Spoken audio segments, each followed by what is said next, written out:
بسم الله الرحمن الرحيم الحمد لله رب العالمين الرحمن الرحيم مالك يوم الدين إياك نعبد وإياك نستعين اهدنا الصراط المستقيم الصراط الذين أنعمت عليهم غير المغضوب عليهم ولا الضالين آمين أعوذ بالله من الشيطان الرجيم بسم الله الرحمن الرحيم الحمد لله رب العالمين والصلاة والسلام على رسول الله وعلى آله وصحبه أجمعين سبحانك لا علم لنا إلا ما علمتنا إنك أنت العليم الحكيم اللهم افتح علينا حكمتك وانشر علينا من خزائن رحمتك يا أرحم الراحمين ربنا زدنا علما وفهما يا كاشف المشكلات اكشف الحجب عن وجوه هذه المعاني حتى نطلع على خفيات هذه المسائل واحفظنا من الخطأ والضلال فأنت موفق كل أمر وأنت علام الغيوب برحمتك يا أرحم الراحمين وهب لنا يا وهاب علما وحكمة ولرزق يا رزاق كلنا مسهلا وبالخير يا فتاح فافتح لنا وبالهدى وبالعلم كلنا يا عليم مفضلا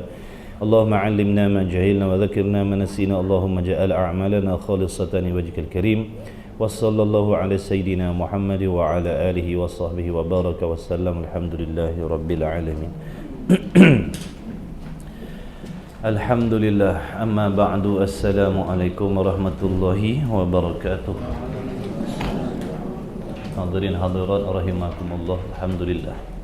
Segala puji bagi Allah Subhanahu wa taala yang memberikan kepada kita nikmat kesihatan dan taufik dapat kita bertemu lagi pada pagi ini untuk meneruskan kuliah duha kita di rumah ngaji Melaka. Ya, mudah-mudahan hadirin hadirat juga yang mengikuti kuliah ini secara live di Google Meet dan sebagainya, semoga berada di dalam keadaan sihat wal afiyah insya-Allah.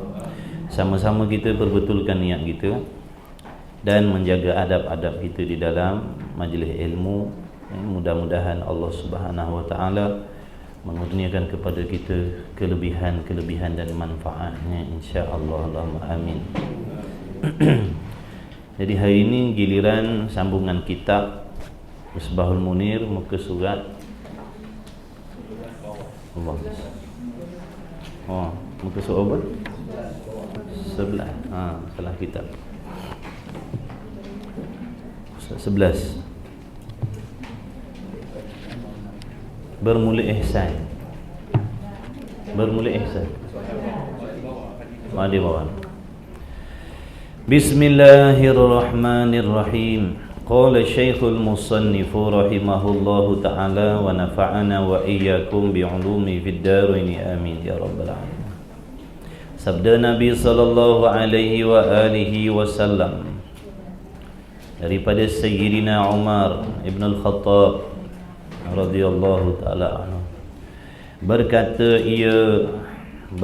ia Sayyidina Umar, bainama nahnu julusun inda Rasulillah sallallahu alaihi wa alihi wasallam dhata yawmin idh tala'a alaina rajulun shadidu bayadi thiyabi shadidu sawadi sya'ri لا يرى عليه أثر السفر ولا يعرفه منا أحد حتى جلس إلى النبي صلى الله عليه وآله وسلم فأسند ركبتيه إلى ركبتيه صلى الله عليه وسلم ووضع كفيه على فخذيه وقال يا محمد أخبرني عن الإسلام فقال رسول الله صلى الله عليه وآله وسلم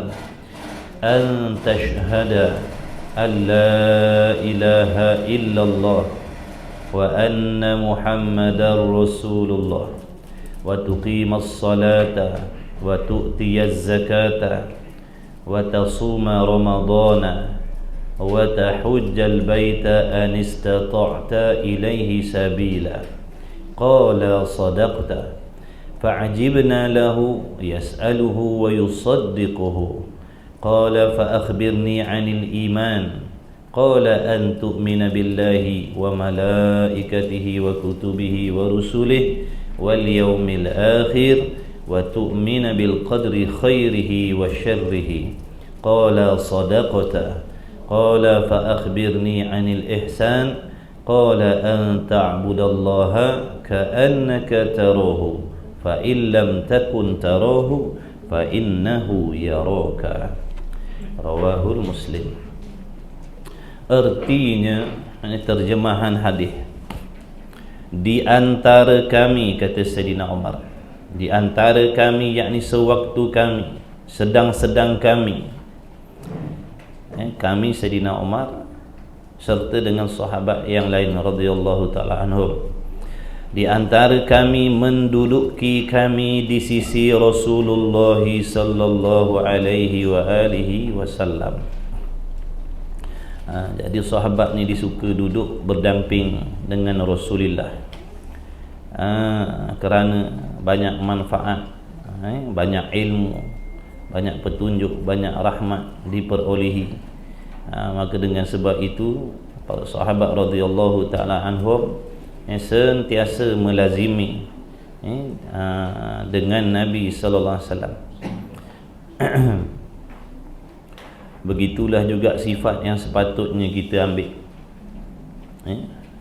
melazimkan diri kita suka bergaul, suka duduk berdamping dengan orang-orang soleh, dengan tok-tok guru, alim ulama. Bukan pakat-pakat lari, bukan pakat lari daripada alim ulama, bukan pakat lari daripada orang soleh. Duduk di kalangan orang soleh, kita akan dapat banyak berkah, banyak manfaat, banyak kebajikan, banyak ilmu. Ibaratnya kita duduk di samping orang jual minyak wangi, sekalipun kita tak beli minyak wangi, dapat cium bau wangi. Tu ibaratnya kalau duduk dengan orang soleh, tok-tok guru. Sebaliknya, kalau kita duduk di kalangan orang-orang toleh, orang-orang fasik, orang-orang zalim, ibaratnya seperti kita duduk berdamping dengan tukang besi, tukang canai besi. Makna kita akan terkena juga percikan-percikan api tadi, ataupun haba-haba kepanasan tadi. Isyarat kepada terjebak juga kita di dalam perkara-perkara fitnah apabila kita duduk berdamping dengan orang-orang fasik, orang zalim. Kemudian pada satu hari tiba-tiba sewaktu kami sedang menduduki kami di sisi Rasulullah sallallahu alaihi wasallam, tiba-tiba dengan tidak disangka-sangka kelihatan di atas kami seorang lelaki yang sangat putih pakaiannya, sangat bersih pakaiannya, putih pakaiannya, dan bersangatan hitam rambutnya, rapi rambutnya, kemas rambutnya, berkilau rambutnya, tidak nampak bekas-bekas perjalanannya. Apa maksud tidak nampak bekas-bekas perjalanannya? Makna tak ada tanda-tanda yang menunjukkan laki-laki tadi orang yang bermusafir.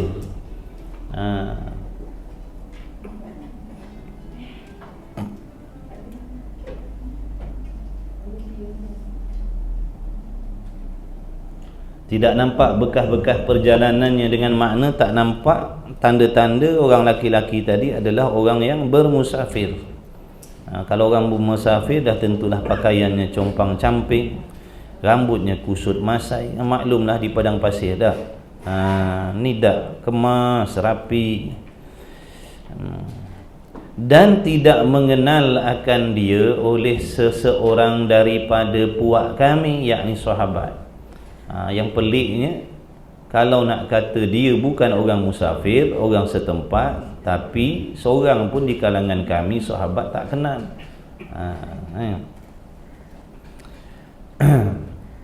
Nak kata orang musafir bukan, nak kata orang dekat pun bukan, sebab seorang pun tak kenal laki-laki tadi dah. Sehingga ia laki-laki tadi menduduki akan Rasulullah sallallahu alaihi wasallam. Dia pergi terus kepada Rasulullah, dia datang terus kepada Rasulullah, dan sandar ia, makna menyandarkan ia, menyentuhkan ia, menemukan dia akan dua lututnya, kepada dua lutut Rasulullah sallallahu alaihi wasallam. Macam seperti mana kita duduk bertahiyat tu, duduk tahiyat awal tu, saling bertemu lutut macam tu. Datang-datang terus duduk kepada Nabi dalam keadaan begitu. Lagilah sahabat pelik, siapa dia orang tiba-tiba terus datang kepada Nabi macam tu. Rapat sangat nampaknya, kenal sangat nampaknya, mesra sangat nampaknya.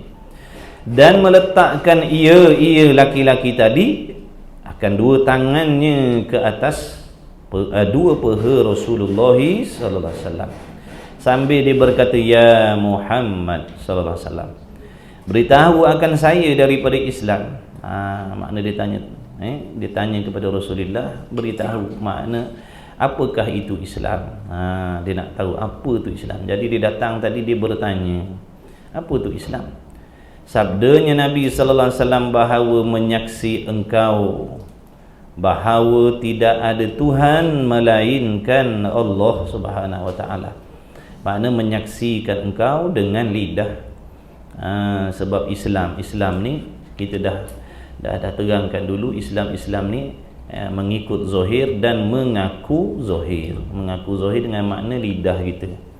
Jadi lidah kita tu menyaksikan. Lidah kita, bila lidah kita bertutur Allah Tuhan, maknanya lidah kita telah menjadi saksi bahawasanya Allah Ta'ala itu Tuhan, dan bahawa Muhammad sallallahu alaihi wasallam itu adalah Rasulullah, yakni utusan daripada Tuhan, utusan daripada Allah. Maka lidah kita membuat penyaksian. Sebab tu dia kata, aku bersaksi, asyhadu an la ilaha illallah, aku bersaksi, yakni dengan lidah. Lidah kita ni menjadi saksi.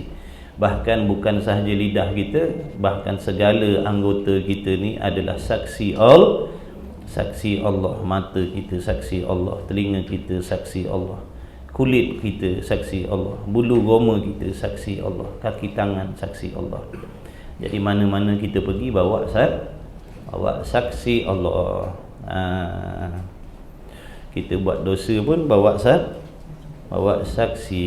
Kita buat jenayah pun bawa saksi. Buat jenayah, maksudnya buat jenayah dengan Allah. Buat jenayah dengan Allah maknanya buat maksiat lah, pun kita bawa saksi. Kat dunia ni ada tak orang nak pergi buat jenayah dia bawa saksi sekali? Ada. Nak pergi mencuri bawa polis sekali, wartawan sekali. Mana ada maknanya tak cerdik lah. Tak cerdik lah kalau kita nak pergi buat jenayah, bawa saksi, panggil saksi sekali, tolong saksikan jenayah yang kita nak buat. Tapi sebenarnya kita ni sentiasa membawa saksi. Dan mana saksi tu pula nanti di hari kiamat, tidak boleh kita nak sogok dengan apa-apa. Dia jujur dengan Allah. Apa yang dia lihat, apa yang dia tengok, apa yang dia pegang, semua dia akan naik saksi di hadapan Allah nanti di hari kiamat. Itu tangan kita, mata kita, telinga kita. Macam hari ni, saat ni, alhamdulillah, mata kita menjadi saksi, tengok jalan-jalan nak pergi kuliah. Telinga kita jadi saksi mendengar ilmu. Begitulah seterusnya. Dan mendiri engkau akan sembahyang, makna menunaikan sembahyang seperti mana yang diperintahkan, cukup syarat-syaratnya, rukun-rukunnya, adab-adabnya yang zahir dan yang batin. Dan mengeluarkan engkau akan zakat, dan berpuasa engkau di bulan Ramadan, dan menunaikan engkau akan fardu haji ke Baitullah. Jadi menunaikan haji ke Baitullah tu jika kuasa engkau kepadanya akan jalan. Kalau kuasa pergi. Kadang-kadang diri kita kuasa tapi keadaan pula jadi asbab tak mewajibkan kita pergi. Contohnya kalau pergi jadi mudarat. Ghalibnya kalau orang pergi haji tak sampai ke sana, hilang entah ke mana contohnya. Ataupun naik kenderaan yang tidak menjamin keselamatan, jadi tak wajib juga, masuk dalam keuzuran, tak cukup syarat. Berkata laki-laki itu, makna selepas daripada Nabi sallallahu alaihi wasallam menerangkan, menjawab maksudnya segala pertanyaan tadi, tentang Islam, lalu laki-laki tadi berkata, benar engkau. Kalau kita kata, betul tu. Mana saya daripada Masjid Tanah ni, boleh tolong tunjuk tak jalan nak pergi rumah ngaji Melaka dekat Bukit Beruang lah.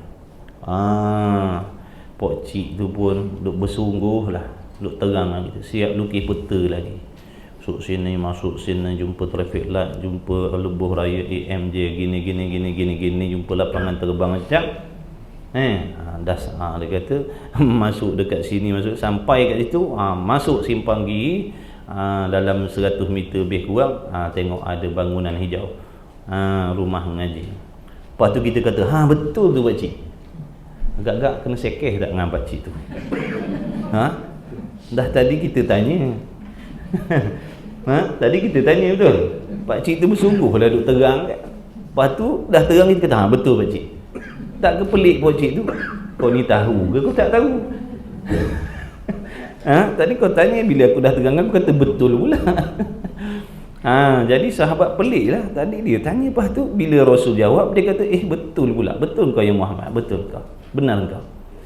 Kemudian menanya lagi laki-laki itu, wahai Muhammad sallallahu alaihi wasallam, beritahu akan saya daripada iman. Iman tu apa pula ya Muhammad? Sabdanya Nabi sallallahu alaihi wasallam bahawa percaya engkau, makna di dalam hati. Percaya ni makna dalam hati, percaya dengan makna yakin engkau serta jazam. Yakin serta jazam, bukan sahaja yakin, bahkan jazam. Jazam ni maknanya putus dah, tak ada keinginan, tak ada kebarangkalian untuk mengubah kepada kepercayaan yang lain. Itu makna jazam yang putus. Sama ada dia sihat, dia sakit, dia senang, dia susah, dia kaya, dia miskin. Dia duduk di mana-mana pun, dalam negara ke, duduk dalam negara Islam ke, pergi kat negara kafir ke, duduk atas langit ke, duduk dalam laut ke, duduk tengah pulau ke, begitulah pegangan dan kepercayaannya terhadap Allah, sikit pun tak bergoyang, sikit pun tak berubah. Tu orang panggil jazam. Bukan waktu senang lain pegangannya pada Allah, waktu dapat nikmat lain pegangannya pada Allah, waktu ditimpa bala lain pegangan daripada Allah. Itu tidak jazam. Jadi syarat iman ni mesti jazam.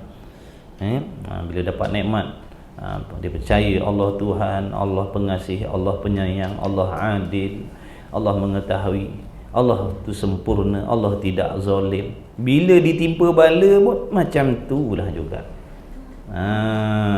Tetap yakin, sekalipun ditimpa bala, dia tetap yakin Allah pengasih, Allah penyayang, Allah pengampun, Allah pemurah, Allah adil, Allah tak buat zalim, Allah mengetahui segala-gala. Sama je pegangan ni. Kadang-kadang ada di kalangan kita, na'udzubillah, bila dia dapat nikmat, tak apalah, nikmat seronok-seronok tak apalah. Tiba masa kita diuji oleh Allah, memperolehi perkara yang kita tak mahu. Di sinilah ramai yang kecundang imannya. Dia telah meragui, mulalah dia meragui Tuhan. Na'udzubillah. Bila cakap ragu je habislah. Cukup dengan ragu, rosaklah akidah. Sebab tu maksud jazam tu putus. Seandainya kita ni duduk dalam bala sepanjang-panjang masa, bala yang dah ada tak habis, datang lagi bala yang lain. Bala tu mana percubaan, ujian. Tetap hatinya begitu dengan Allah. Bukan menjadi ragu-ragu, bukan menjadi was-was. Dia tetap yakin Allah adil. Sekalipun dia dapat benda yang tak seronok, tetap dia yakin Allah maha adil. Allah telah meletakkan sesuatu memang kena pada tempatnya. Mesti ada hikmah yang Allah nak bagi pada aku. Semakin rapat dia dengan Allah, dia terus beribadah seperti mana biasa. Bukan makna bila diuji oleh Allah jadi kendur imannya. Mula dia meragui, Allah ni betul ke adil? Na'udzubillah. Rosak akidah lah. Bila ragu, rosaklah akidah. Di syarat nak jadi kafir ni bukan susah sangat. Nak jadi kafir, nak jadi murtad ni bukan susah sangat. Cukup meragui Tuhan, rosak akidah. Walaupun tak isi borang, walaupun tak isi borang nak murtad, tak payah isi borang. Cukup dengan meragui, betul ke Allah ni tahu aku ni susah, betul ke Allah ni adil, duk uji aku benda macam-macam, aku tak nak dia bagi. Rosak akidah, na'udzubillah min zalik. Jaga-jaga tuan-tuan ni. Sebab tu kena faham betul-betul masalah akidah ni. Sebab iman ni benda dalam hati, bukan benda zahir. Kadang-kadang tuannya tubuhnya solat tapi kafir, na'udzubillah. Tubuhnya berpuasa tapi kafir, haji umrah tapi kafir. Sebab apa? Iman dalam hati, pegangan dalam hatinya tak betul tapi solat, pegangan dalam hatinya tak betul tapi puasa tapi solat, dan sebagainya. Sebab tu kita kena faham, kena belajar, kena mengaji. Bukan main tiru-tiru, main ikut-ikut, bukan. Kena faham iman tu apa, Islam tu apa. Islam di sisi Allah bagaimana, Islam di sisi manusia bagaimana. Bukan mudah nak ngaku beriman tanpa diuji. Baru bila diuji baru tahu kualiti iman kita. Kalau kata mengaku, siapa-siapa pun boleh mengaku beriman. Orang munafik pun mengaku dia beriman. Orang munafik dia pun mengaku Allah Tuhan, Muhammad Rasul. Tapi dia gagal waktu diuji oleh Allah. Bila diuji oleh Allah baru zahir yang dia tu munafik. Samalah macam manusia akhir zaman, mengaku beriman dengan Allah, mengaku beriman dengan Quran. Siapa-siapa boleh mengaku. Bukan susah sangat, boleh bercakap je, aku percaya Allah, aku percaya Quran. Bukan susah. Tapi bila Allah uji, nampak tak? Allah ujian daripada Allah tu bukan sekadar bala, malapetaka, banjir, kemarau dan sebagainya. Hukum hakam Allah Ta'ala itu juga sebahagian daripada ujian. Allah uji kita dengan hukum begini. Setuju ke tidak hati kita dengan hukum tu? Allah uji dengan hukum yang lain pula. Setuju ke tidak hati kita? Percaya ke tidak yang Allah tu betul, yang Allah tu adil? Allah uji dengan hukum kerat tangan. Percaya ke tidak? Dah mula meragui, dah mula menolak, dah mula menafikan, maka zahirlah yang dia tu munafik, na'udzubillah. Bukan senang-senang nak ngaku aku beriman, aku percaya Quran, aku percaya Quran. Siapa-siapa boleh cakap macam tu. Bila Allah uji aja dalam Quran dengan hukum hakam yang tertentu, mula dah ada yang menolak, ada yang mempertikaikan, ada yang memberi pandangan yang kononnya pandangannya lebih baik daripada apa yang ada dalam Quran.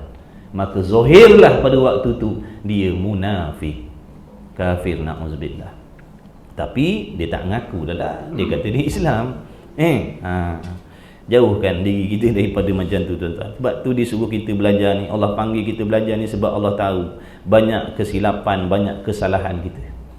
Jadi Allah panggil kita sebab Allah sayang kita. Allah nak baiki kita punya iman, nak baiki kita punya kefahaman terhadap agama. Waktu kita kena syukur sangat-sangat. Apa yang Allah bagi, nikmat belajar agama ni tak boleh nak dibayar, tuan-tuan. Tuan-tuan jutawan pun belum tentu dapat nikmat belajar agama ni. Jadi nikmat belajar agama ni tak ternilai. Tak ada pulut dakat pun tak apalah. Asalkan boleh mengaji. Ada pulut dakat, ada biskut tawar, ada daun ketum, ada buah durian, tapi tak ngaji agama, amal ibadah Allah tak terima. Apa faedah kaya? Apa faedah kaya? Rugi. Tapi kalau ada benda-benda tu dan dia juga belajar agama, tu kira bonus lah dia. Dapat kesenangan dunia, kemudian amalnya pula betul dengan sebab dia belajar agama. Tu yang terbaik sekali. Jadi kita orang yang sederhana yang tak ada apa ni, kaih pagi makan pagi, kaih petang makan petang, kadang-kadang kaih tak makan. Dapat mengaji, Allah bagi taufik, boleh sembahyang, boleh mengaji, jaga aurat, jaga akidah. Alhamdulillah sangat-sangat. Alhamdulillah sangat-sangat. Sebab tu kalau kita nak doa, nak minta jadi mewah, nak minta jadi kaya, kaitkan, ya Allah, jadikanlah aku orang paling kaya dalam Melaka ni, nombor 1. Bagilah aku rumah mewah, bagilah aku kereta mewah, rumah besar, kereta besar, bagilah aku bini besar dan sebagainya. Minta kaitkan, sekiranya perkara yang aku minta ni baik untuk aku, ya Allah, di sisimu, kabulkanlah. Macam tu cara doa, supaya kita tak termasuk dalam golongan orang yang tamak dalam meminta. Orang tamak dalam meminta ni, dia tahu minta, dia tak risau tentang mudarat benda yang dia minta. Sebab kita ni tak tahu benda yang akan datang. Yang kita nampak benda-benda tu yang kita minta tadi, sebab kita tengok dengan ilmu kita yang singkat, serta ilmu dan akal kita yang telah dipengaruhi oleh dunia dan hawa nafsu. Memang kita kata bagus kaya, bagus mewah, boleh sedekah sini, boleh sedekah sana, tolong sini, tolong sana. Tu sebelum dapat. Bila dah dapat, belum boleh jadi kita buat segat jalan, lepas tu dah tak buat dah macam tu. Kalau aku kaya, pernah dengar lagu Kalau Aku Kaya? Pernah dengar? Saya tak hafal pula lagu tu. Kalau hafal tadi nak juga nyanyi lagu tu. Kalau aku kaya, bil-bil api jiran tetangga nak tolong bayarkan, lubang-lubang kat jalan nak tolong tampalkan. Dah kaya, pandai-pandai engkau lah bayar, pahala aku nak bayar pula. Nampak? Jadi sebelum dapat memang kita macam tu. Sebab tu kita kaya, tak kisah, tak salah nak minta jadi kaya, jadi hebat je. Minta yang hebat-hebat, padankan dengan kekayaan, kehebatan Allah. Minta yang hebat-hebat, jangan minta yang lekeh-lekeh, minta yang hebat-hebat. Tapi kaitkan, ya Allah, sekiranya benda ni baik untuk aku di sisimu, ya Allah, kalau benda ni baik untuk aku, kalau aku dapat benda ni aku jadi baik di sisimu, ya Allah, aku tak jadi leka, tak jadi lalai dengan akhirat, aku semakin mudah nak beribadah, makin rapat dengan engkau, ya Allah, kabulkanlah, ya Allah. Seandainya asbab daripada aku memiliki benda ni, kau bagi benda-benda ni pada aku, akibat daripada tu aku semakin jauh, maka jauhkanlah benda ni, ya Allah. Macam tu cara doa.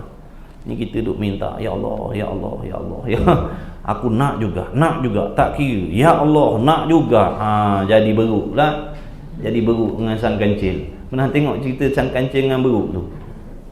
Sang kancil kata, jangan monyet, nampak je cantik tu, cili tu bersinar-sinar, sinar bana merah, bukan main lagi, nampak macam sedap. Sang kancil kata, jangan monyet.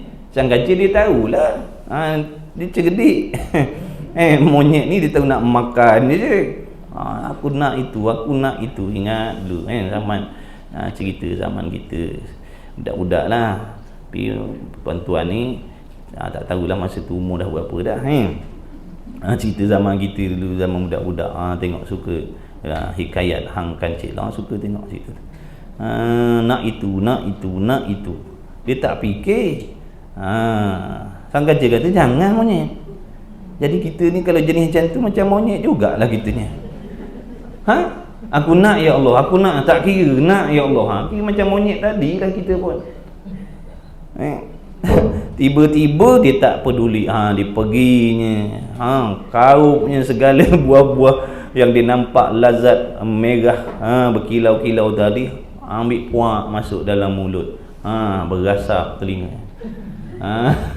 Lah berkipas dia kat tengah bawah pokok, panas, baru tahu. Tu dah contohnya. Kita ni kalau nak minta boleh, tapi biar ada kita kaitkan, orang panggil tafwid.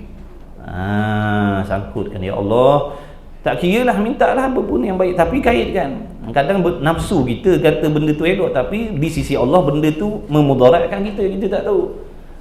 Jadi seandainya bila kita dah doa macam tu sampai kepada kita, itu menandakan baiklah tu, insya-Allah.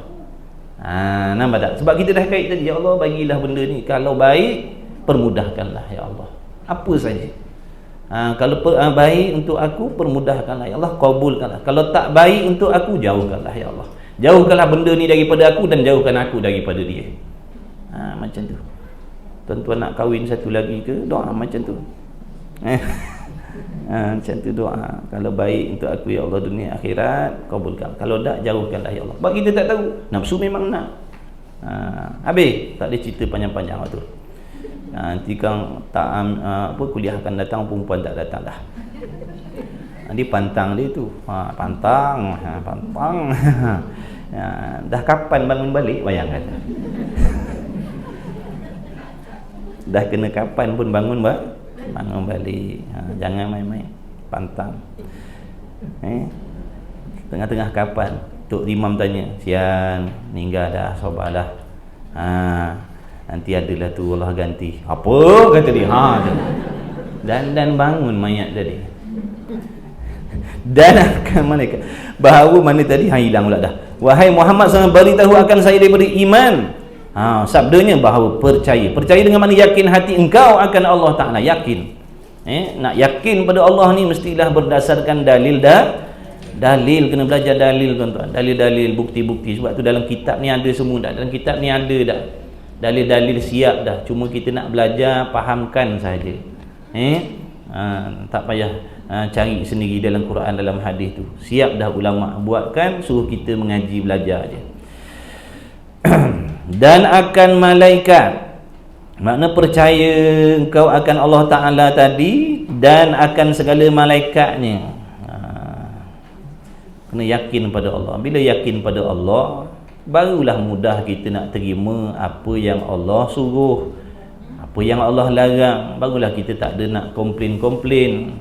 Sebab percaya Tuhan dah. Percaya, bila dah percaya, terima apa saja. Dia bagi baik ke, dia bagi buruk ke, dah kita percaya Allah ni bagaimana sifat dia, maka Allah bagi apa pun kita redha. Sebab apa jadi macam tu? Sebab kepercayaan dia kepada Allah tu sangat-sangat hebat, sehingga Allah bagi bala pun dia bersyukur. Allah bagi bala pun dipuji Tuhan. Sampai peringkat macam tu. Tengok para nabi, para rasul, para wali-wali Allah, diberi bala makin hebat beribadat. Dibala oleh Allah makin hebat beribadat, makin hebat perhubungannya, makin kasih dia kepada Allah. Kenapa jadi macam tu? Sebab kepercayaan dia pada Allah. Kita orang akhir zaman makin dibala oleh Allah, makin tinggalkan agama. Makin dibala, makin diuji, makin tinggal agama. Na'udzubillah. Patut makin rapat. Bila Allah uji kita dengan masalah hidup, masalah rumah tangga, dah duk buat maksiat pula dah. Kenapa jadi macam tu? Allah uji kita, kita daripada semayang tak semayang, daripada tutup aurat dedah aurat. Konon-kononnya nak protes, konon-kononnya nak menterjemahkan tak redha dalam hati. Makin kita tak redha, makin Allah benci dengan kita. Orang yang tak redha dengan qada qadar Allah, Allah pun tak redha dengan dia. Kalau kita nak Allah redha dengan kita, kita kena redha apa yang Allah tetapkan atas diri kita. Tu dia cara. Kita duk, kalau tak redha, Allah takkan ubah takdir dia dengan sebab kita tak redha. Siapa kita? Kita tak boleh terima hakikat, tak boleh terima kenyataan, tak boleh terima benda ni berlaku, masalah ni berlaku dalam diri kita. Kita tak boleh terima. Adakah dengan sebab rungutan yang macam tu Allah akan ubah takdir kita? Dah, Allah tak ubah. Siapa kita? Sehingga Allah nak patuh kita punya kehendak. Baik. Itu orang panggil faedah daripada kepercayaan dan keyakinan daripada Allah akan memberi kesan kepada tindak tanduk dan tingkah lakunya, sehingga dia menurut, semata-mata mengikut, semata-mata mematuhi, semata-mata mentaati, semata-mata zahir dan batin apa yang diperintah oleh Allah tanpa sebarang persoalan pertikaian. Itu faedah daripada iman kepada Allah tadi. Dan beriman kepada malaikat pula, makna dia yakin percaya adanya malaikat. Kemudian seandainya apabila seorang tu yakin adanya malaikat yang diutus oleh Allah, banyak malaikat ni, dan ada malaikat-malaikat ni ditentukan, ditugaskan dengan tugas-tugas tertentu, kesan daripada tu dia akan sentiasa berwaspada, kerana yakin. Contohnya di kiri kanannya ada malaikat yang sentiasa mencatat apa yang dia buat. Jadi memberi kesan pada diri dia jadi orang baik, sebab dia yakin adanya malaikat sekalipun dia duduk seorang, contoh. Dan segala kitab-kitabnya, makna yakin segala kitab dan sekalian rasulnya, dan yakin akan hari kiamat. Jadi kesan faedah daripada keyakinan mereka terhadap hari kiamat ni, mereka akan menggunakan kesempatan yang sekali di atas dunia ni, membuat persiapan sebanyak-banyak mungkin untuk nak balik ke hari kiamat tu. Jadi bukan suruh percaya saja, kerana daripada kepercayaan tu akan mempengaruhi tindak tanduk dan tingkah laku kita. Disanggup berkorban harta, korban tenaga, korban kepentingan diri, korban perasaan, semata-mata nak buat apa yang Allah suruh, nak tinggalkan apa yang Allah larang. Dibelanjakan semua tu, dibelanjakan semua tu, kerana keimanan dia dengan hari kiamat. Nak buat taat ni payah, nak kena korban macam-macam. Korban harta, korban tenaga, korban masa, kadang korban perasaan. Nak taat pada Allah, nak redha dengan qada qadar, terpaksa ketepikan kita punya perasaan. Tu semua Allah kira. Semua Allah kira, tuan-tuan. Apa yang tuan-tuan korbankan dalam nak mengikut perintah Allah ni, daripada sekecil-kecil belanja sampailah sebesar-besar belanja, Allah tak lupa, Allah kira semua. Sebab tu tak rugi, tak rugi. Kalaulah Allah tu macam manusia, macam makhluk, ilmunya, sifatnya, rugi kita ni, tuan-tuan. Tuan-tuan bekerja, kadang-kadang tuan-tuan kerja lebih masa dan sebagainya. Kadang-kadang macam-macam lah, sampai melibatkan perasaan kita nak buat kerja yang diamanahkan. Gaji bertambah tak? Tak tambah gaji. Macam mana yang dia dah janji itulah. Biarlah kita buat kerja sambil menangis pun. Ini guna lebih pula ni 500. Kau menangis hari tu. Kau menangis hari tu, saya bagi lebih lah. Ada? Mana ada? Tak ada, tak ada. Majikan atas dunia tak ada. Tapi Allah balas semua, kira habis. Allahu Akbar. Kira habis perasaan kita. Maknanya sanggup ketepikan perasaan kita tu sebab nak ikut perintah. Kira semua. Hebat sungguh Allah. Sebab dia mengetahui zahir dan batin. Apa sahaja yang dia tahu daripada kita, apa yang kita belanjakan untuk nak buat apa yang disuruh, tinggal yang dilarang, semua kira habis. Allah, kira habis.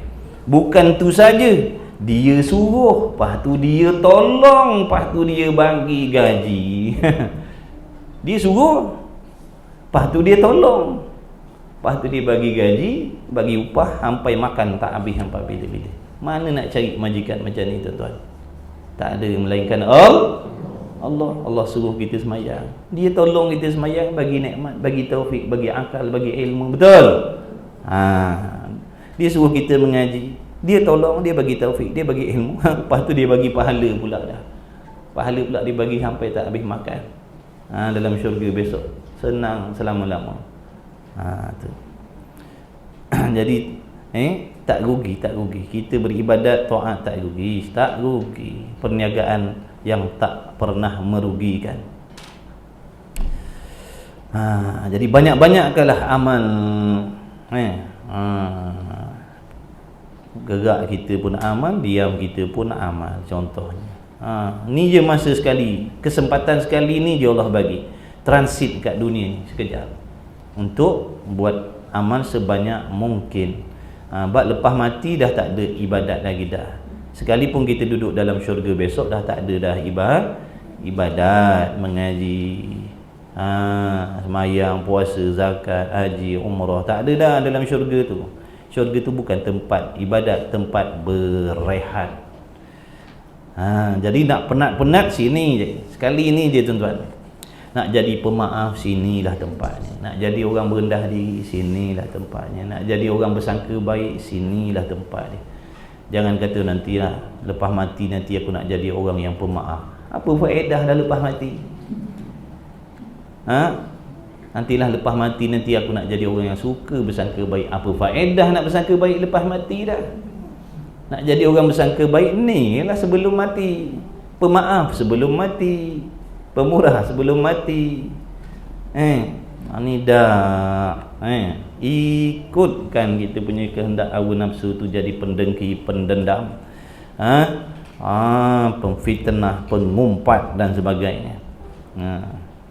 Jadi rugilah nanti, rugi. Sekali ni je peluang nak buat baik, lepas ni tak ada peluang dah, mati habis peluang dah. Dan percaya engkau akan qadarnya, dan qadarnya Allah, baiknya dan jahatnya.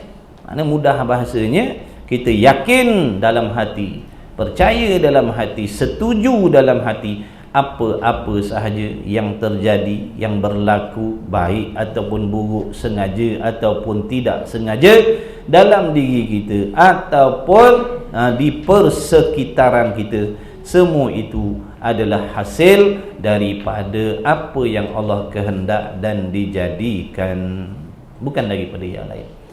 Kita yakin dan percaya tidak ada sesuatu yang berlaku melainkan perkara itu adalah dengan kehendak Allah yang maha bijaksana tadi, yang maha kuasa tadi. Jadi beriman dengan qada qadar, bukan di mulut, di hati. Di hati. Maksudnya orang yang betul-betul beriman dengan qada qadar ni, dia akan jadi orang yang sentiasa redha dengan Allah. Redha semata-mata redha. Tak sedap pun redha, tak seronok pun redha. Kalau seronok lebih-lebih lagi. Ni kata percaya dengan qada qadar, lepas tu bila Allah tetap tak boleh terima hakikat lah. Tak boleh terima hakikat pula dah. Dah kata percaya dengan qada qadar, yakin yang Allah Taala tu Tuhan yang menentukan apanya, makna yang kita lalui dalam hidup ni, Allah yang tentukan. Allah tu pula maha pengasih, maha penyayang, maha mengetahui, tidak zalim, apa yang dibuat kena pada tempatnya. Dah, kenapa kita tak boleh terima kalau kita yakin apa yang Allah buat atas diri kita ni kena pada tempat? Jadi cakap senang.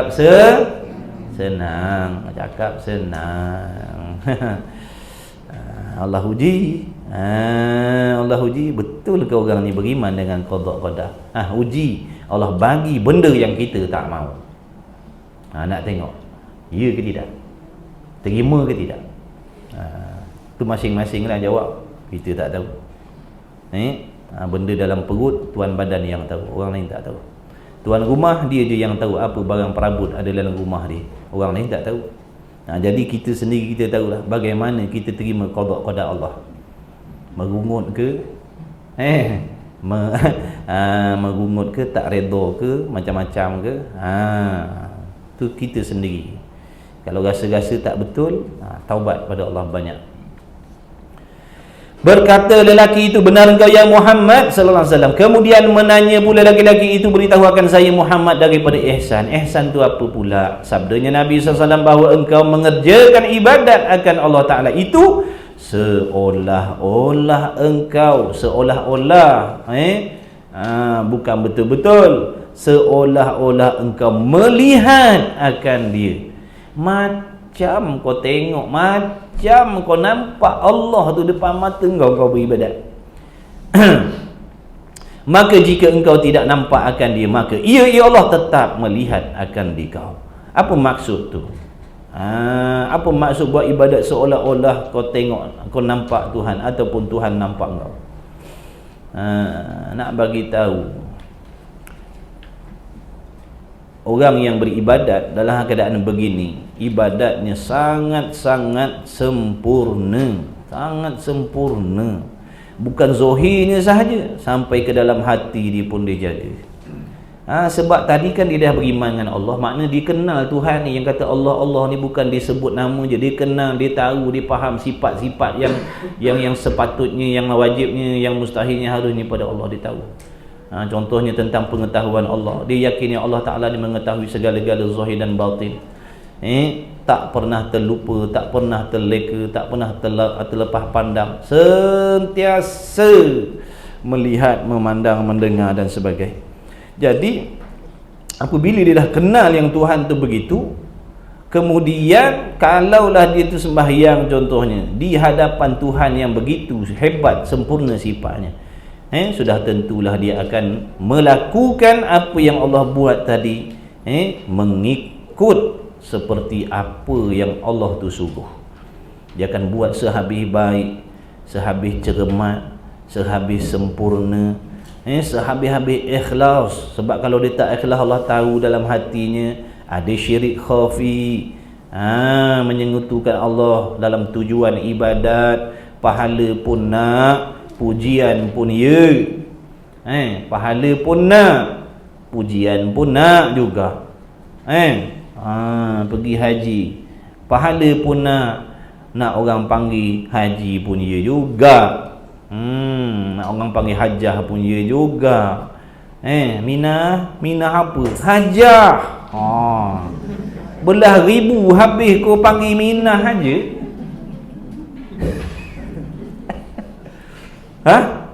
Belah ribu habis kau panggil minah aja. Kau tak tahu kau dah pergi haji. Marah orang tak panggil kita haji hajah. Dah kita pergi haji itu pergi haji itu nak apa benar? Nak orang panggil?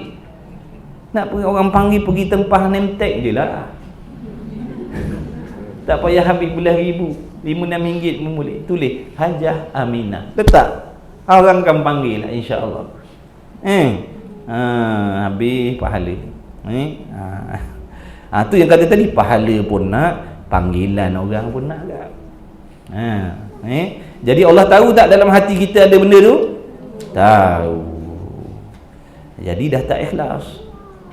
Bila dah tak ikhlas, tak dapat pahala. Makna inilah gambaran orang yang beribadah seolah-olah melihat Allah Ta'ala tadi. Dia akan jaga sehabis-habis, dia akan cermat sehabis, dia akan buat yang terbaik sekali. Dia takut Allah benci pada dia, takut Allah murka pada dia, takut Allah tak bagi ganjaran pada dia, sehingga dijaga segala-gala. Sama ada di mana-mana dia berada, begitulah keadaan dia. Ibaratnya kalau macam kita bekerja, buat kerja depan majikan kita. Majikan ada duduk congok depan kita. Dah tentulah kita buat yang terbaik sekali. Supaya majikan tadi sayang dengan kita, suka dengan kita, bagi allowance lebih dengan kita, dan macam-macam lagi lah. Tu gambaran.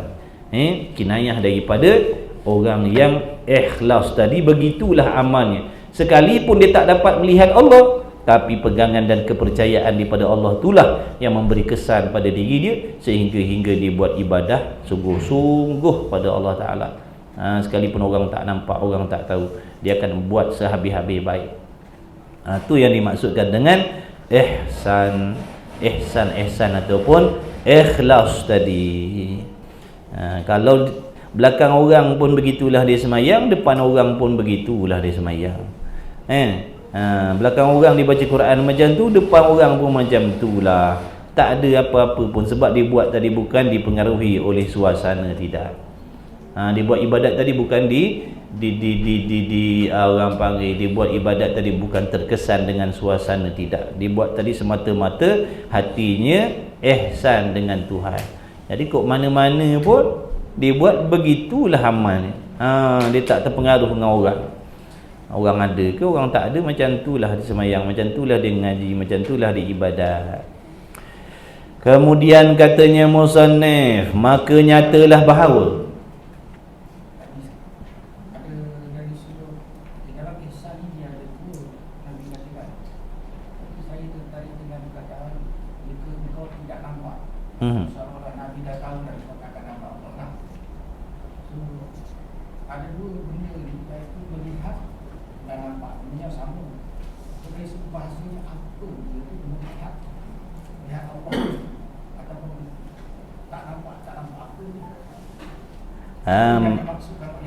maksud melihat ni seolah-olah tu tadi, seolah-olah tu gambaran, seolah-olah kau melihat, seolah-olah kau melihat akan Allah.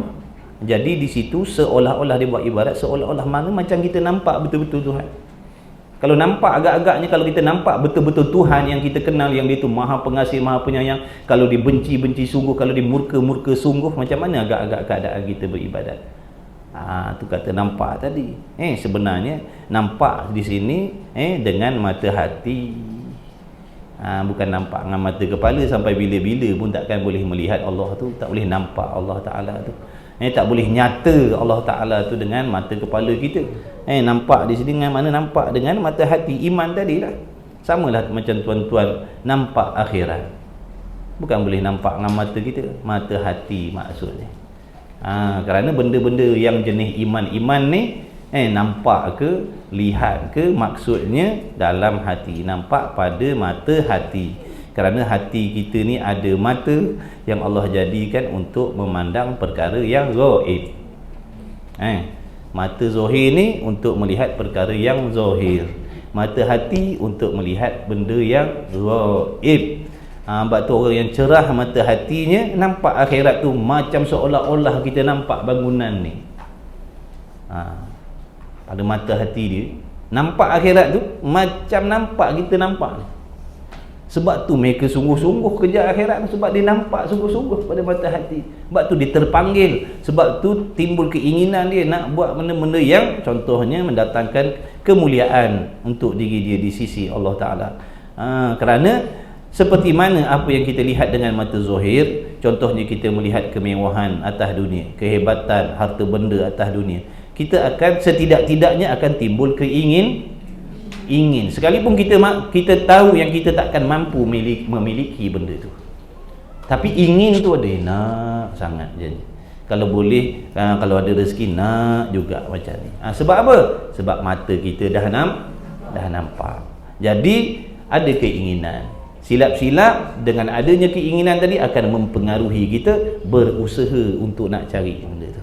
Begitulah juga orang yang cerah mata hatinya kepada akhirat, nampak yang namanya pahala, nampak yang namanya azab, nampak yang namanya syurga, nampak yang namanya redha, rahmat dan sebagainya. Bila mata hatinya nampak, ada keinginan, ya Allah nak jadi macam orang tu, solehnya lah, baiknya lah, tawaduknya lah, ikhlasnya lah, beradabnya lah, nak sangat ya Allah jadi. Timbul keinginan. Sebab apa? Mata hati dia nampak kemuliaan akhirat. Tapi kalau mata hati kita tak nampak, tak ada keinginan. Tak ada keinginan lah nak jadi orang mengaji, nak jadi orang beramalkan ilmu, nak jadi pemaaf, nak jadi orang yang suka bersangka baik. Kita tak nampak kemuliaan tu, maka tak ada keinginan. Sebab tu kalau kita doa, kita minta ya Allah murahkan rezeki, berilah kekayaan. Amin. Berderu amin. Sebab nampak kemewahan. Ya Allah jadikanlah aku orang yang soleh bertakwa. Amin. Lemau. Sebab apa? Tak nampak. Selalu jumpa masalah.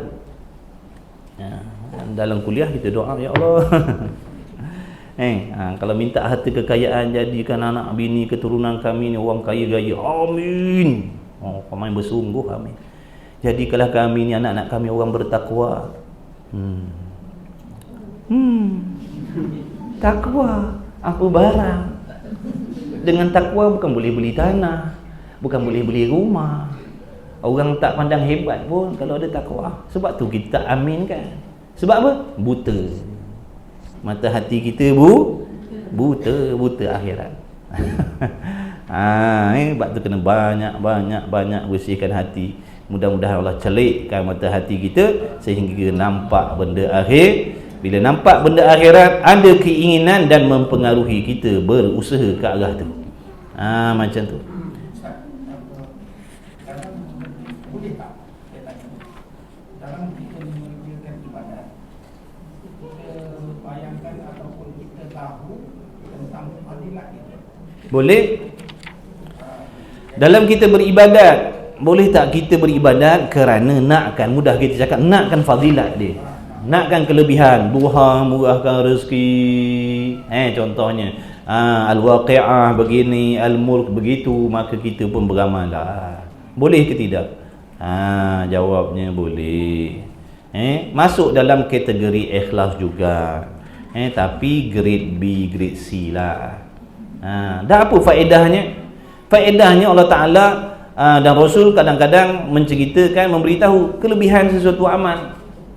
Kalau tak ada benda tu tak dibolehkan, bahkan menyebabkan orang jadi rosak. Nabi dan Rasul Allah Ta'ala takkan menceritakan apakah kelebihan amalan-amalan tertentu. Jadi kata Al-Imam Al-Ghazali rahimahullahu ta'ala, itu sebenarnya adalah untuk orang panggil taruh cadang, mudah bahasa kita, taruh cadang untuk orang yang dhaif iman.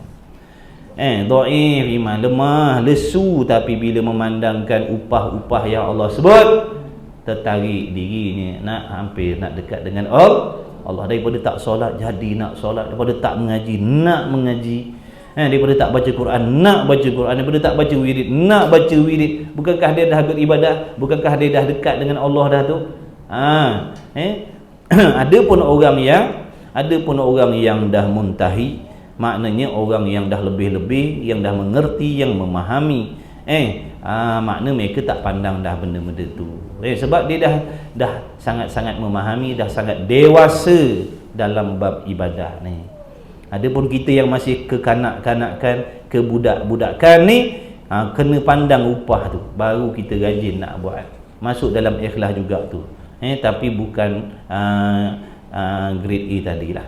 Grade A ni dia semata-mata buat sebab nak menunaikan hak dia sebagai hamba, tu je. Mudah-mudahan Allah sayang dia, Allah redha dia, tu je. Allah nak bagi pahala tak nak bagi, itu hak Allah. Kita nak duduk situ, tak payahlah. Tak payah. Tadika buat cara tadika. Kita tadika buat cara tadika lah. Nakkan pahala. Nanti lama kelamaan makin mengaji, makin faham, makin Allah buka hati kita, makin beri kepahaman kita, nanti dia akan berubah dah. Berasa macam tak kena pula ni. Yang Allah bagi banyak ni pun tak tersyukur. Dia dah jadi macam tu. Macam kita dengan mak bapak kita lah. Waktu kita kecil-kecil nak suruh pergi kedai, kena ada upah. Kalau tak upah 20 sen kita tak pergi. Sekarang dah tua macam tu juga ke? Mamat pergi beli bawah 20 sen ada mak. Batang cangkul boleh dapat nanti sekarang. Dah tua bangka pun nak upah lagi apa. Silap-silap. Kalau mak kita tak suruh pun kita buat. Kalau dia suruh pun kita takkan ambil apa-apa upah.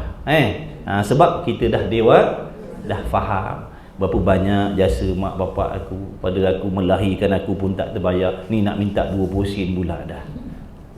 Sebab dia dah dewasa, tapi budak-budak dia tak erti. Jadi boleh tak kita nak marah budak-budak kalau kita nak suruh dia pergi kedai dia nak aiskrim? Boleh marah dia? Tak boleh. Kalau kita marah, kita yang bodohnya. Dah memang dia macam tu, tahap dia gitu. Jadi kita nak pelekehkan orang yang beribadat kerana nak syurga, kerana nak pahala. Bodohlah kita. Makna kita tak erti. Orang peringkat macam tu, orang yang iman dia macam tu, dia harap kepada tu, dia pandang benda-benda tu, daripada dia buat maksiat jadi ibadat. Jadi kita tolong hormat orang. Mentang kita ngaji lama, dah dulu semayang dah macam-macam, apa ni nak semayang kerana pahala? Kalau tak Allah tak bagi pahala, kau tak semayang lah. Bukan main. Jangan sombong lah. Tak payah sombong. Tolong hormat orang lain.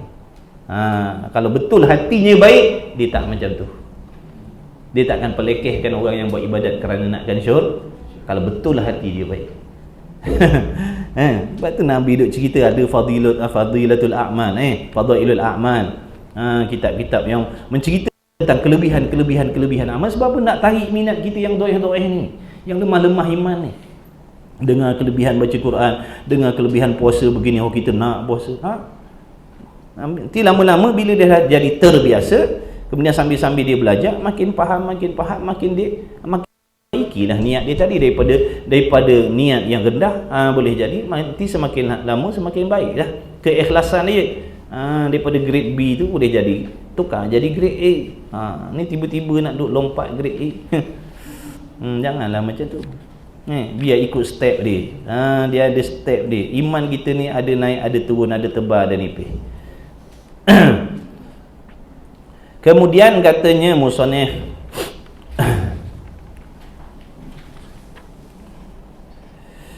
maka jadi kita nak faham maksud ihsan tadi tu, kena kenal Tuhan lah dulu. Kena kenal Tuhan tu bagaimana, bukan sekadar kenal namanya. Kena mengenal Tuhan, makna memahami apakah sifat yang wajib, yang mustahil, yang harus bagi Allah, serta yakin sungguh dengan perkara itu. Insya-Allah kalau Allah bagi manfaat, makna dia akan berubah jadi orang yang ikhlas. Sebab dia kenal Tuhan tu, dia kenal sungguh, dia faham sungguh. hingga orang panggil mereka itu sentiasa duduk di maqam muraqabah. Muraqabah mana sentiasa sedar yang dia dalam perhatian Tuhan, sentiasa dia rasa macam tu, sentiasa dia rasa macam tu. Itu cerita orang lebih-lebih, sentiasa dia diperhati oleh Allah, sentiasa yakin Allah tengah lihat dia, Allah Ta'ala tengok dia, Allah dengar dia. Maka tak senang dia tak senang dia semata-mata nak buat benda yang dia tak berani, sebab dia sentiasa dia merasakan Allah melihat dia, menilai dia, memandang dia. Tu cerita orang lebih-lebih itulah para nabi, para rasul, wali-waliullah sehingga mereka tak jatuh kepada dosa dan maksiat. Sebab macam tu hati dia. Kita ni kadang-kadang je ingat, kadang-kadang lupa, kadang ingat saja je. Tak ada kesan apa pun. Kadang ingat je, ingat macam tu lah, ingat je kita. Tapi tak ada kesan apa. Sambil-sambil mengumpat kita ingat Tuhan. Ingat Tuhan ni, ingat ni, ya Allah. Tapi ngumpat sambil-sambil. Punya dahsyatnya, punya teruknya kita. Sebab tu kata ulama tasawuf, kata ulama sufi, orang yang buat maksiat ni orang yang sengaja nak menganjing Tuhan, kata dia. Orang yang buat dosa ni orang yang sengaja nak menganjing Tuhan. Tahu tak perkataan menganjing ni apa? Apa kalau bahasa kita? Cabar. Pelekeh pun dia, nak mencabar pun dia. Tengok kita nampak tu Roblox JPJ depan tu, kita willy depan dia, ibaratnya macam tu. Nampak dah JPJ tu saja kita willy. Nak apa sebenarnya? Bukankah kita nak nunjuk-nunjuk? Nak ngejek-ngejek. Itulah perumpamaan orang sufi kepada kita, maknanya mana-mana orang yang buat dosa. Sebab apa dia kata macam tu? Kerana dalam keadaan kita sedar, kita tahu, kita yakin yang Allah tu sentiasa mendengar, melihat, memandang, mengetahui. Dalam hal keadaan kita tahu, kita yakin, kita buat yang dilarang. Sebab tu dia kata tadi menganjing. Dah kalau dia buat maksiat dalam keadaan dia yakin Allah tak lihat, jadi kafir. Kita buat dosa, buat maksiat, Tuhan tak nampak. Rosak akidah. Rosak akidah. Kalau kita buat benda sesuatu, tak kisahlah baik ke buruk ke, khususnya perbuatan yang tak baik, sebab kita sambil-sambil buat, sambil kita yakin Allah tak nampak ni, Allah tak tahu ni, rosak akidah. Tapi kalau sambil-sambil kita buat, sambil kita yakin Allah dengar, Allah lihat, menganjing nama dia. Sebab tu dia orang macam tu. Dia tasawuf ni dia keras sikit. Dia keras tuan-tuan. Kalau kita kata tak pernah, nanti kita taubat, menganjing. Tukang anjing lah. Tak apalah, tu jadi dosa besar lah. Kalau dia kata tak apalah, barang siapa yang memperlekehkan, meremeh-temehkan dosa kecil, jadi dosa besar. Bukan dosa kecil tu berubah jadi dosa besar dah. Perbuatan kita tu tadi, meremehkan dosa kecil tadi, hukumnya dosa besar. Contoh kita kata, alah ni semuanya dosa kecil je, dosa besar duk cakap macam tu. Bukan dosa kecil tu berpindah jadi dosa besar, dosa kecil lah. Jadi dosa besarnya yang kita tadi meremehkan, alah dosa kecil je, nanti kita ambil sembahyang apa benda jatuhlah, gugurlah, dosa kecil je. Makna kita cakap macam tu hukumnya dosa besar. Sebab apa? Meremeh-remehkan azab Tuhan. Dosa kecil pun azab. Bukan dosa kecil ni duduk tebing-tebing neraka, tak. Dosa kecil pun kalau Allah tak ampun tetap dalam neraka. Tapi kita kata alah dosa kecil je, ibaratnya kan ke merendah-rendahkan, macam mereka tidak heran dengan azab Allah, no? Sebab tu hukumnya dosa besar. Okey. Kemudian maka nyatalah bahawa kebentukan Islam yang sempurna itu adalah dengan berhimpun tiga perkara yang tersebut. Makna kalau kita nak memiliki Islam yang sempurna, kenalah ada dalam diri kita tiga-tiga benda ni bergabung, iaitu mana? Iman, Islam dan ihsan. Bukanlah semata-mata dengan mengaku dengan lidah. Bukan semata-mata dengan mengaku aku Islam, aku ni beriman, aku ni ikhlas. Bukan semata-mata mengaku dengan lidah dengan Islam juga, padahal tidak menunaikan segala rukun Islam dan rukun iman dan ihsan. Yang tersebut, maka adalah pada hakikatnya, hakikat mana? Hakikat orang yang semata-mata mulutnya sebut aku Islam, aku beriman, aku ni orang ikhlas. Hakikatnya orang ni tidak mengenal agama. Sebenarnya kita orang yang tak kenal agama lagi. Kalau kita macam tu, kita tak faham agama lagi. Sekalipun kita mengaku kita Islam, tapi amalannya tidak. Sebenarnya kita tak kenal, tak faham lagi agama tu apa. Bahkan mengetahui juga dengan tidak mengaku di dalam hatinya, seperti yang banyak berlaku pada umat Nabi Muhammad SAW di masa-masa ini. Masa kitab ni dikarang, bukan masa sekarang. Sekarang lebih-lebih lagi. Sekarang lebih-lebih lagi ni ngaku Islam ni, tapi hatinya tidak. Bila dengar nak tegakkan hukum Islam, rimah semua orang. Susahlah kita macam ni. Susahlah ni. Habislah. Susahlah. Patutnya ya Allah, alhamdulillah. Bila lagi kita nak merasa ditadbir dengan hukum syariat yang sebenar-benar? Ni bila dengar je, harap-harap janganlah berlaku. Astagfirullah. Harap-harap jangan berlaku. Padahal yang cakap ni Islam, sembahyang, haji, umrah. Kat Kaabah menangis. Bila sebut je tentang hukum Quran, tadi menangis, ya Allah, apa kena. Tu kata berlakon je. Berlakon siapa? Boleh berlakon. Jadi jangan berlakon. Allah tahu, menangis keluar air mata darah pun Allah tahu hati kita tak berapa suka dengan Islam. Menangis sampai keluar air mata darah pun Allah tahu dalam hati kita ni ada kita sembunyikan. Ada tempat-tempat dalam agama yang kita tak seronok. Mana kita nak lari? Nak lari mana? Allah tahu segala apa yang ada dalam lipatan hati kita tu. Tak boleh nak sorok. Dengan orang kita boleh sorok, dengan Tuhan tak boleh. Allah tahu. Menangis, melalak, meraung, tapi dalam hati ada keraguan, kesangsian dengan kitab Tuhan. Mana kita nak lari? Tak boleh lari. Maka baiki. Masih ada masa. Belum terlambat lagi. Andai katalah ada begitu sebelum ni dalam hati kita, sudahlah, taubatlah pada Allah. Kalau tak ada faedah kita mengaji. Tak ada faedah lah kita mengaji kalau hati kita macam tu juga. Ni kita mengaji hal akidah ni, hal iman ni. Seperti yang banyak berlaku pada umat ini, mengaku Islam, tapi bila sebut ada cadangan nak menegakkan syariat, ramai yang bangkang, ramai yang tak suka, ramai yang tak seronok. Dah macam mana? Ni yang kata tadi, mulutnya mengaku tapi hatinya tidak. Kalau orang bukan Islam yang menolak, yang rasa tak senang, itu boleh jadi. Tapi yang merasa tak senang dengan hukum Islam ni orang Islam sendiri. Betul ke tak betul? Ingat tak betul tadi? Betul lah.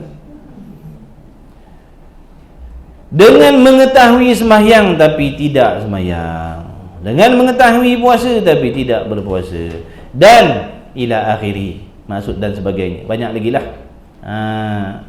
Maka bukan suruh buat, tuan-tuan. Belum peringkat buat lagi, peringkat suruh hati setuju je.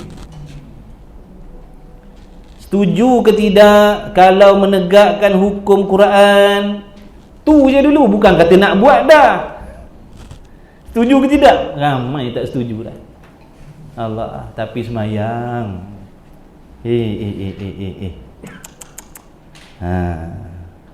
Na'udzubillah. Dan sebagainya. Maka dengan huraian yang panjang, anda nak tahu panjang lebar lagi masalah iman, Islam, ihsan ni, hendaklah engkau lihat dalam risalah saya, dalam kitab saya. Bukan saya saya tak ada apa risalah yang saya buatnya. Ni lah tuan pengarang ni. Yang bernama Hablul Matin fi Ma'rifatid Din. Kitab tu, dalam tu kitab tebal, huraian ni lagi panjang lagi. Wallahu a'lam wa ilmuhu wa atam. InsyaAllah nak tanya bulan puasa biasa ada kelas ke sini? Yang sudah-sudah tak ada lah. Ha? Yang biasa-biasa. Yang adatnya tak ada lah. Mana hukum adatnya tak ada lah. Puasa-puasa sebelum memang adatnya memang tak ada kelas lah. Tu dah tadi kata pada adatnya memang tak ada bulan Ramadan. Tapi baguslah tu. Boleh. Tahun ni berajat memang tak teruskan. Alamak, ai.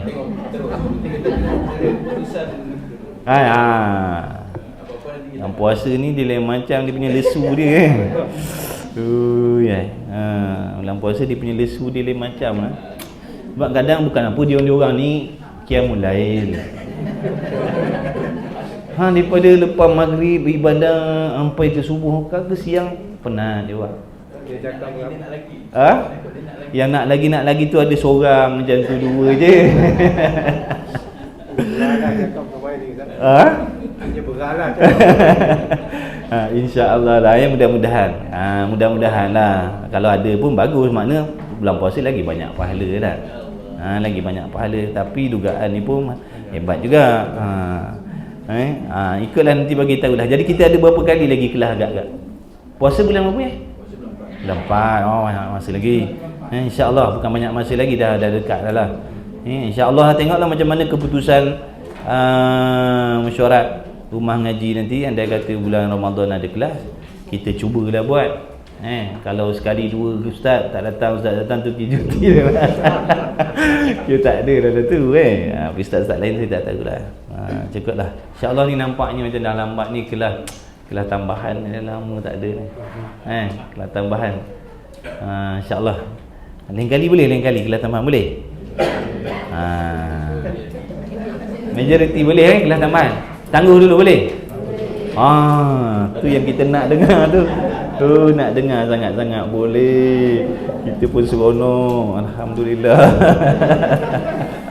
InsyaAllah tuan-tuan minta ampun maaf banyak-banyak, ambil masa tuan-tuan banyak. Saya pun dah ni nak ambil budak sekolah dan macam-macam lagi. InsyaAllah lah. Moga dengan berkah majlis ilmu kita pada hari ini, dengan berkah amal soleh tuan-tuan perempuan, keikhlasan hati tuan-tuan mengorbankan segala-galanya masa, belanja, kepentingan diri dan sebagainya untuk hadir dalam majlis ilmu pada pagi ini. Mudah-mudahan dengan berkah amal soleh tuan-tuan, dengan berkah majlis ilmu, dengan berkah Nabi Muhammad sallallahu alaihi wasallam, dengan berkah doa-doa mak bapak kita, tutuk guru kita, moga Allah permudahkanlah segala urusan-urusan kita, yang bangsa dunia, yang bangsa akhirat, yang zahir, yang batin, yang tersurat, yang tersirat, hajat-hajat yang baik, yang tak terungkap, yang boleh nak diungkapkan. Moga-moga Allah kabulkanlah sekiranya baik untuk kita semua, insya-Allah. Mudah-mudahan Allah Taala menjadikan kita semua orang-orang soleh, solehah. Kalau kita sebagai suami, mudah-mudahan dijadikan suami yang soleh, yang bertakwa. Kalau kita isteri, mudah-mudahan dijadikan isteri yang solehah, yang bertakwa. Ibu bapa yang misali, anak-anak yang soleh, yang solehah terhadap mak bapak, yang menjadi sahabat-sahabat yang baik terhadap kawan-kawan kita, teman-teman kita, mudah-mudahan insya-Allah. Bismillahirrahmanirrahim. Alhamdulillahirabbil alamin wassalatu wassalamu ala Rasulillah. Allahumma rabbana fa'na bima 'allamtana, rabbana 'allimna alladhi yanfa'una, rabbana faqih ahlana wa qarabati lana fi dinina ma'ari kutri untha wa dzakar, wa sallallahu ala sayyidina Muhammad wa ala alihi wa sahbihi wa baraka wa sallam. Alhamdulillahi rabbil alamin. Taqabbalallahu minni wa minkum.